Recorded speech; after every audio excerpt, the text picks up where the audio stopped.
امام حسین رضی اللہ تعالیٰ عنہ کا خون دیکھیے کس طرح سے رنگ لا رہا ہے۔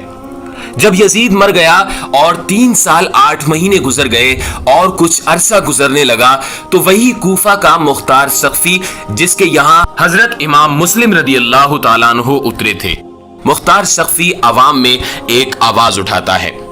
وہ لوگوں سے کہتا ہے کہ میں چاہتا ہوں کہ خون حسین کا بدلہ لیا جائے، کیا تم لوگ میرا ساتھ دو گے؟ تو پوری عوام حسین کی طرف تھی اور سارے لوگ اٹھ پڑے اور کہا کہ ہم امام حسین رضی اللہ تعالیٰ عنہ کے خون کا بدلہ لینے کے لیے تیار ہیں۔ ہم امام حسین رضی اللہ تعالیٰ عنہ کا بدلہ لینے کے لیے اپنی تلوار اٹھا رہے ہیں۔ اور سارے لوگ مختار سقفی کے جھنڈے تلے آ گئے۔ مختار سقفی نے حضرت امام حسین رضی اللہ تعالیٰ عنہ کے بھائی حضرت محمد بن حنفیہ رضی اللہ تعالیٰ عنہ کے نام کا ایک فرضی خط لکھا تھا اور لوگوں سے یہ کہہ دیا تھا کہ مجھ کو امام حسین کے بھائی محمد بن حنفیہ نے خط لکھ دیا ہے کہ قاتلان امام حسین کا بدلہ لیا جائے۔ حضرت محمد بن حنفیہ رضی اللہ تعالیٰ عنہ کو جب یہ اطلاع ملتی ہے تو حضرت محمد بن حنفیہ کہتے ہیں کہ میں نے وہ خط نہیں لکھا ہے، اگر وہ نواسہ رسول کے قتل کا بدلہ لینا چاہتا ہے تو مجھے کوئی اعتراض نہیں ہے۔ مختار سقفی کو جب اور طاقت مل گئی تو مختار سقفی نے کہا ٹھیک ہے، اب ہم امام حسین کے قاتلوں سے بدلہ لے کر رہیں گے۔ اس نے تمام لوگوں کو اپنے جھنڈے تلے جمع کر لیا اور جمع کرنے کے بعد مختار سقفی نے کہا کہ سب سے پہلے امام حسین کے قاتلوں کو گرفتار کیا جائے۔ مختار سقفی کے پاس سب سے پہلے گرفتار کر کے شمر لایا جاتا ہے۔ جب شمر گرفتار کر کے لایا گیا تو مختار سقفی کہتا ہے بتا شمر تیرا کیا حال کیا جائے، اور کہا کہ تو ہی تو ہے جس نے امام حسین کو قتل کرنے کے لیے طرح طرح کی سازشیں رچی تھی۔ اتنا سنتے ہی شمر کانپنے لگا اور شمر کہتا ہے مختار سقفی مجھے چھوڑ دو، میں بھی تو اسی جماعت میں تھا جس جماعت میں تم تھے۔ مختار سقفی نے کہا لیکن میں نے حسین کے خلاف تلوار نہیں اٹھائی تھی اور میں حسین کے خلاف میدان کربلا میں نہیں گیا تھا۔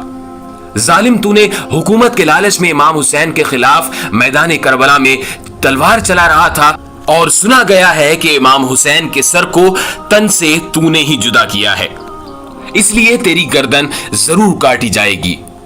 شمر یہ سن کر خوف سے کانپنے لگا۔ مختار سقفی نے کہا جلادوں سے سب سے پہلے اس کی دونوں آنکھیں پھوڑ دو اور زبان کاٹ دو، اس کے جسم کا ایک ایک حصہ کاٹ کر اسے تڑپا تڑپا کر مارو۔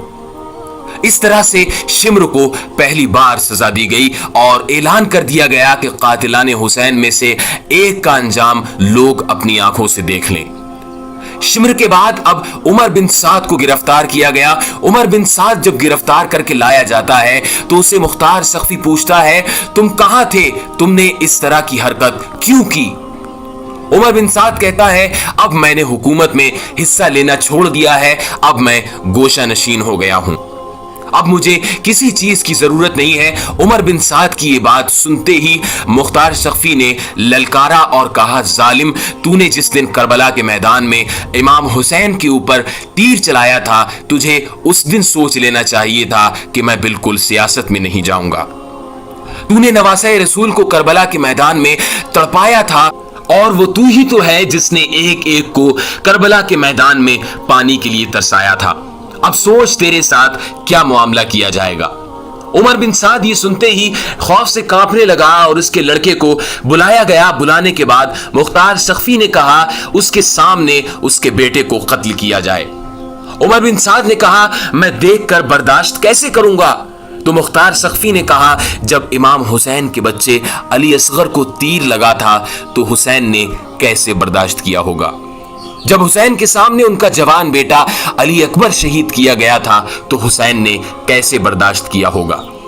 جب حسین کے سامنے بھتیجے قاسم کو تڑپا تڑپا کر مارا گیا تھا تو حسین نے کیسے برداشت کیا ہوگا؟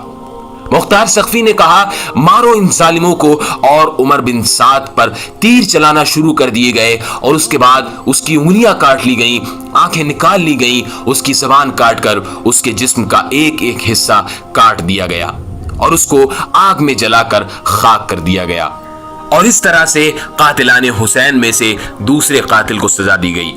اب تیسرا دشمن گرفتار کر کے لایا جاتا ہے. تیسرا دشمن کہ جس نے حضرت امام حسین رضی اللہ تعالیٰ عنہ کے جسم اقدس سے سر کو جدا کیا تھا, یہ وہ مردود ہے جو امام حسین کے سر مبارک کو رومال میں لپیٹ کر نیزے پر لٹکا کر چل رہا تھا.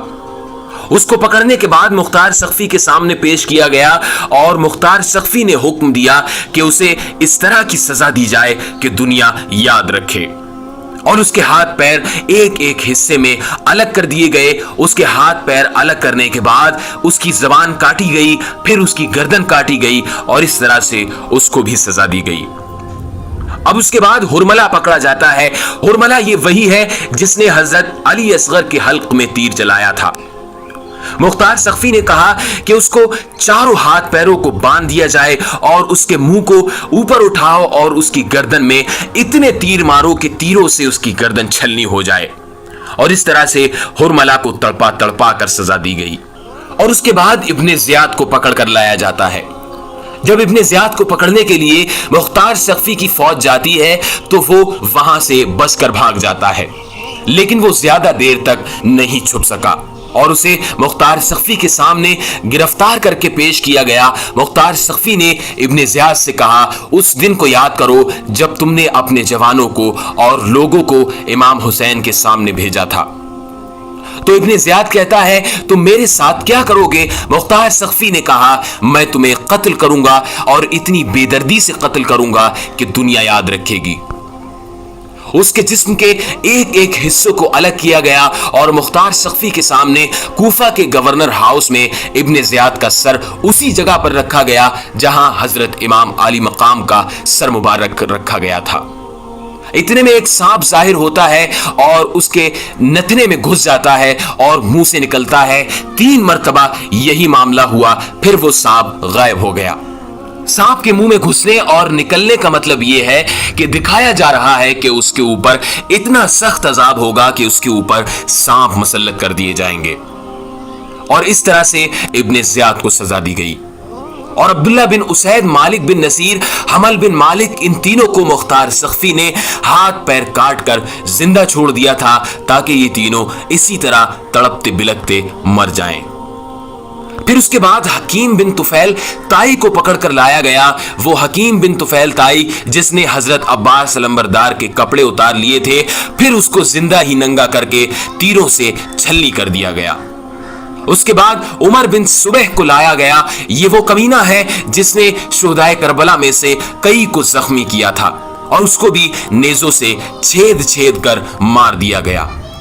تاریخ میں آتا ہے کہ 6000 یزیدی مختار سقفی کے ہاتھوں مارے گئے.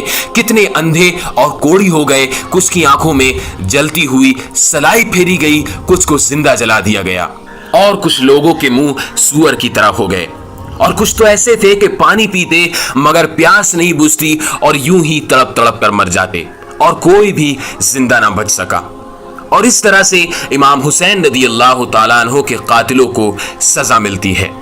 6 سال کے اندر اندر ایسا تخت پلٹا کہ دنیا سے امام حسین کے قاتلوں کا صفایا ہو گیا. یزید ڈوب گیا شام کے اندھیروں میں, حسین چمکے ہیں دنیا میں روشنی کی طرح. پیارے دوستو, آج کی اس پیاری سی ویڈیو کے بارے میں آپ حضرات کا کیا خیال ہے؟ ویڈیو کے نیچے کمنٹ باکس میں کمنٹ کر کے ہمیں ضرور بتائیے گا. اور اگر آج کی ویڈیو آپ کو پسند آئی ہے تو ہماری اس ویڈیو کو زیادہ سے زیادہ لائک کر دیں اور اپنے دوست و احباب میں شیئر کرنا بالکل نہ بھولیں. دوستو, آج کی اس پیاری سی ویڈیو کا اختتام انہی باتوں کے ساتھ ہوتا ہے. جب تک کے لیے اپنا اور گرد و نواح کے تمام ساتھیوں کا خیال رکھیے گا. خدا حافظ.